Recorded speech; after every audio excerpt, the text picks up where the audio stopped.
Hello everybody, and welcome to another edition of the Lives Transforming Video Training Series. Our series is based on the book Freedom by author Derek Wilder. My name is Brent Henderson. Derek, today's topic is something I honestly didn't know that I struggled with until a few years ago. I'm talking about manipulation.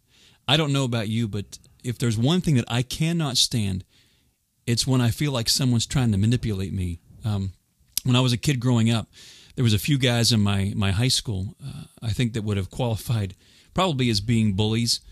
My dad was a teacher in the high school that I attended. Because they didn't like him, they would take it out on me. I mean, I've had my books knocked out of my hands. I actually got pushed in the shower with my clothes on one time in the locker room. A number of years ago, my wife and I were in counseling for an issue, and I felt like that she was bullying me about something. And the counselor looked at me and said, "Brent, you're such a nice man. I don't know why anyone would want to bully you." I thought she was paying me a compliment and justifying my side of the story by saying how good of a man I was. And then she looked at me and she said, "You see, Brent, there are mean bullies and there are nice bullies. You would be what I would call a nice bully. Someone that is so nice that no one would ever, turn you down for anything." The counselor looked at me and said, "That's working pretty good for you, isn't it?" I was like totally silent, dumbfounded. I mean, I was busted.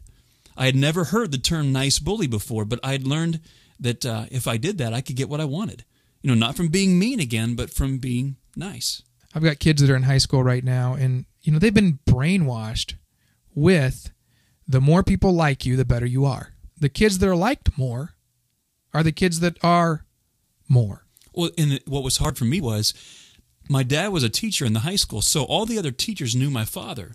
So while I was in class, in front of that teacher, my worth came from my dad. I mean, through me somehow. They knew me, and, "Oh, hey, Brent, how's it going? How's your dad doing?" But as soon as I stepped out of that classroom into the hallway, I mean, it was like game on. I didn't know who was going to be knocking books out of my hands. My worth kind of got lost. And so what happens as we get older then is that belief has never really changed. And so now it started funneling itself out from you to other people. Yeah. And so it would go something like this. You'd have a belief that undergirded everything. In other words, if my wife thinks of me better, well, then I must be better. Yeah. Now, on the face, it doesn't sound like that's very risky. I mean, that almost sounds healthy. Well, I want my wife to like me. Who wouldn't say that? Okay. But what happened is when we take it one step further and say, I actually am better if my wife likes me. When something happens to where your wife gets upset with you, when there's a challenge in your marriage, which is inevitable, and then that belief causes thoughts like, wait a second, she shouldn't be treating me like this. Yeah. She should respect me. She should like me. Now, that thought leads to a very anxious moment, anxiety, or depression, where you're feeling horrible about yourself because your wife doesn't like you. Well, and I found myself going, well, she should like me. Look at all the stuff that I've done. And if I felt like for some reason she didn't like me, I would try to do more. You do feel a little depressed. You do feel a little anxious. And you said it perfectly. You would try to do more. Well, that doesn't sound too bad. A good Christian guy. Do more for your wife. But what's actually happening in that moment is doing more is really manipulating. Well, and I became resentful. Oh, absolutely. Because you're doing more was a way to manipulate your wife to get her to do what you want to do. It wasn't doing more because you love your wife. Right. I mean, hopefully there were some of those times, but you're exactly right. The pattern becomes, if my wife likes me more, then I am more. So if we get an argument, something happens, she shouldn't treat me that way. She should respect me. She should like me. And if not, then how do I feel? Depressed, anxious. So now what do? I manipulate her to try to get her to like me more.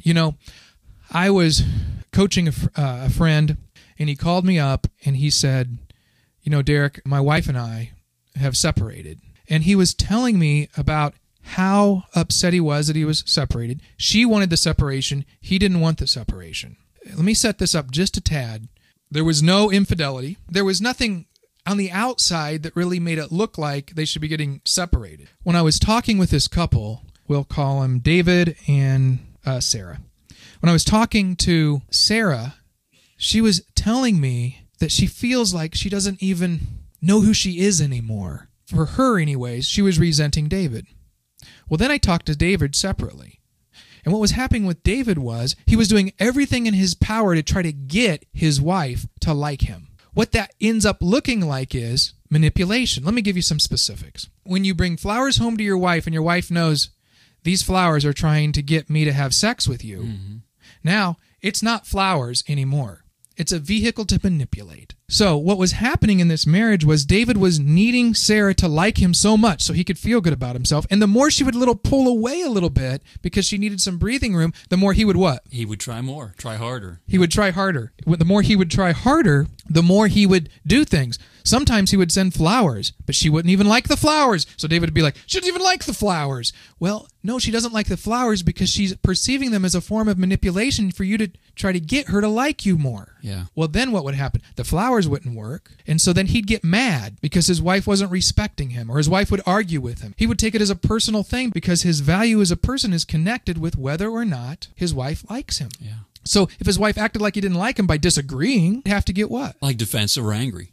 Absolutely. So then he would get all defensive, very angry, in order to try to manipulate her. And then that would push her. It's going to push her away. It's going to push her away. And then that makes him even do what? Try harder. Try even harder. Well, it's like a tick on a dog. I mean, you can Exactly. see that dog digging at that tick as hard as it can, going, I can't get this thing off of me. Yeah, exactly. And so you can see the cycle of manipulation that happens in an environment where a person desperately needs someone else to like them, for them to feel good about themselves. You know, a friend of mine once said, if you need someone else to like you, you will manipulate them. You said this one night in our small group, and I love the way you put it. You said that if my value and self-worth has anything to do with anybody in this room, I will try and manipulate you 100% of the time to get my needs met. I mean, that's basically what you're saying. Yeah, that's right. And what I'd like to do now is kind of explain a paradox that's very interesting. The moment that you try to get someone to do what you need them to do, to meet your needs so you can feel better about yourself, is the moment that you're taking. Yeah. The paradox is the moment you don't need someone else to like you, to feel better about yourself, is the moment that you can stop taking. It's the moment you can stop taking. And it's the moment that you can start giving. Yeah. And in that moment, when we start giving, that is what moves the relationship forward. Yeah. I can see how that moves everything towards trust. When someone's giving to you rather than taking, it definitely develops. But show me some scriptures around this. This is what I'm looking for right now.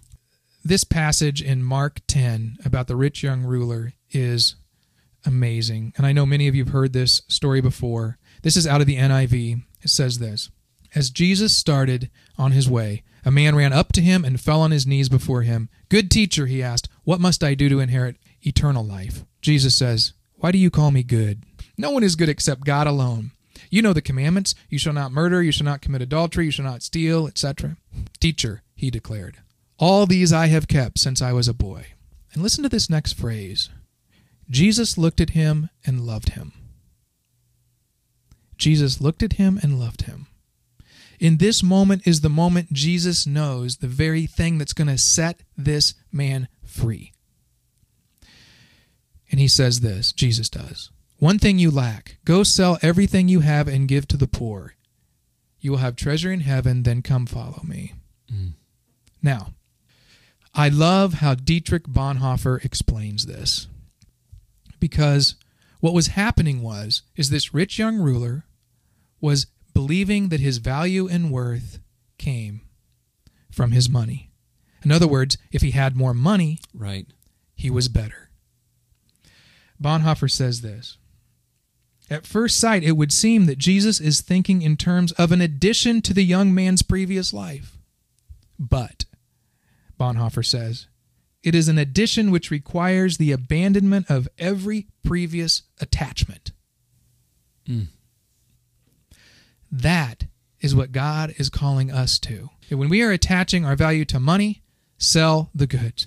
In other words, the rich young ruler had to abandon what he was attaching his value to. And when we attach our value to what someone else thinks, whether it be David's attachment to his wife's opinion, your attachment to a bully's opinion, or your attachment to your wife's opinion as you attempt to manipulate her. The way out, the way to freedom is to abandon any attempt of attaching who you are with that other person. One of the things you've always said to me as we've worked together, through the last 5 years is, Brent, when you're moving from the lie you're buying into truth, it's important to have those truth statements where you can be reading them, renewing your mind with them, like the Romans 12:2 talks about. Someone listening to this right now, maybe who's struggling with what we're talking about, what kind of a scriptural approval statement would you have them, write down on a piece of paper themselves? Eugene Peterson paraphrases in the Message in Colossians 2. This is verse 18. He says this: "Don't tolerate people who try to run your life, ordering you to bow and scrape, insisting that you join their obsession with angels, and that you seek out visions," or any other obsession they have, of course. They're a lot of hot air, that's all they are. They're completely out of touch with the source of life, Christ, who puts us together in one piece, whose very breath and blood flow through us. He is the head, and we are the body. We can grow up healthy in God only as He nourishes us. Now, you could turn it the other way and say, instead of don't tolerate people who try to run your life, don't try to run people's life. Yeah. Ordering them to bow and scrape, as I change the pronouns here. You're completely out of touch with the source, Christ, who puts you together. You don't need them to change to meet your needs to feel good about yourself. God is the one that nourishes you, not other people. That's what frees us from manipulation. So when I know who I really am in Christ, I'm nourished. I don't need to try to get that from any other place. You obtain your nourishment from Him. Not your wife, not the bully, not your teacher. From Him and Him alone. I wish I'd had known this stuff years ago. Hey, come back with us next week. Hey, and if you're a fan of the Jerry Maguire movie, you're probably going to hate next week for this reason. It's called The Love Addiction. And what we're going to be kind of going after is that "you complete me" lie.